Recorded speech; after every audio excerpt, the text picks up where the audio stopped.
Now, Henley, maybe you can tell me this because you started I Am Water. Why was it important to you to bring children and people from underprivileged areas to the ocean and educate them on what the ocean is all about? Well, to begin with, our planet is an ocean planet. Even though we call it Earth, it's actually blue.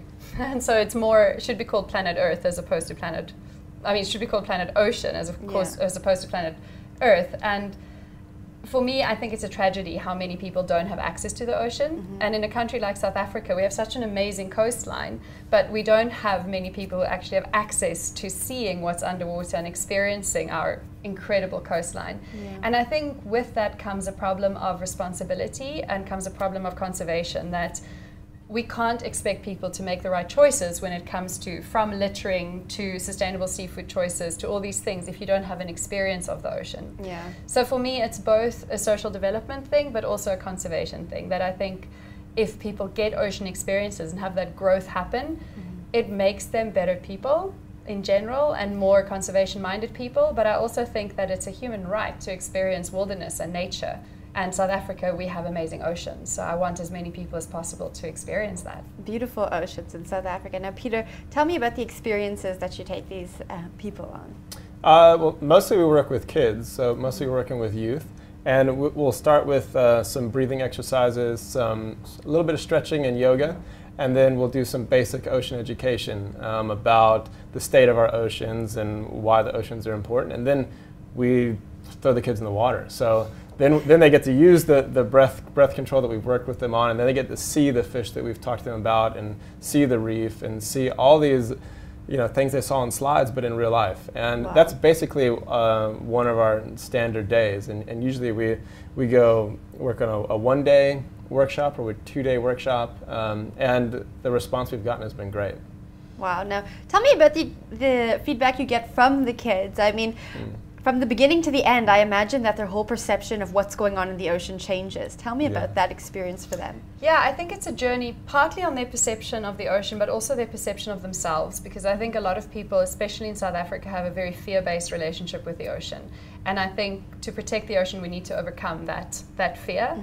So it is kind of like a journey from fear to love for a lot of people.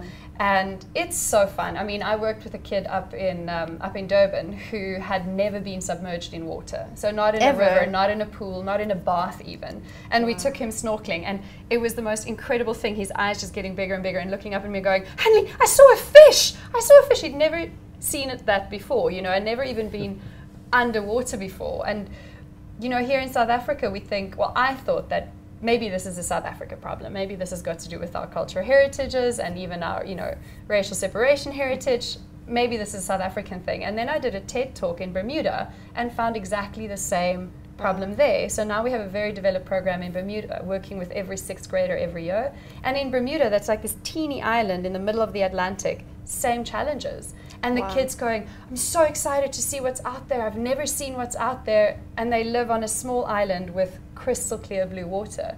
So it's unbelievable. The kids have this incredible journey, both in their own confidence because of their abilities increasing, but also just understanding the ocean. And in a place like Bermuda, it's your garden. If you don't understand it, your life is limited.